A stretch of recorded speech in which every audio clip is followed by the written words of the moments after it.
ঝালকাঠির হাইলাকাঠি গ্রামের কৃষক মালেক তালুকদারের ছেলে রুবেল হোসেন ভাই বোনদের মধ্যে সবার ছোট।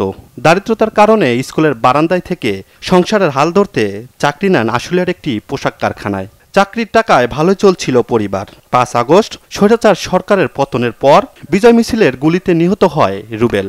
দিশেহারা পুরো পরিবার। আমার ছেলে চাকরি করতে ঢাকা শহর সর্বময় লঞ্চে মারা গেছে গুলিতে। দিলে চলবে সংসার হেগে কর, মোর তো কেউ নাই, ওই বলাই কামাই হারি খাই।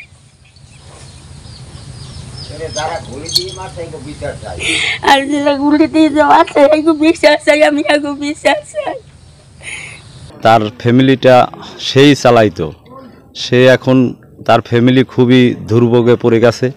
তার পাশে যদি কেউ থাকে, তাকে যদি সহযোগিতা করে তাহলে আমাদের খুবই ভালো হবে। এদিকে রুবেলের সাথেই গুলিতে আহত হন সদর উপজেলার কিস্তাকাটি গ্রামের হাবিবুর রহমান। আর্থিক সংকটের কারণে সুচিকিৎসা না নিয়েই ফিরতে হয়েছে বাড়িতে। ছেলের ভবিষ্যৎ নিয়ে দুশ্চিন্তায় পরিবার। ৫ই আগস্ট বিজয় মিছিলে নামছি, তখন আমার শরীরে গুলি লাগে আশুলিয়া থানার সামনে শাহবাগ। আমি ওইখানে এনাম মেডিকেলে চিকিৎসা নেই, এখন আমি মোটামুটি সুস্থ। কিন্তু আমি গার্মেন্টসে চাকরি করতাম, আমি তো এখন আর চাকরি করতে পারবো না কি জানি না। বাবা অসুস্থ, সংসার চলতেই খুব বেকায়দা। ওই তো সংসার চালাইছি করছে, এখন তো খুবই হান্দতে আপনারা একটু ওর পাশে দাঁড়ান। বিত্তবান যারা আছে তাদের কাছে আমাদের আকুল আবেদন, এই দুইটা ফ্যামিলির পাশে যেন একটু দাঁড়ায় এবং আর্থিক সহযোগিতা করে।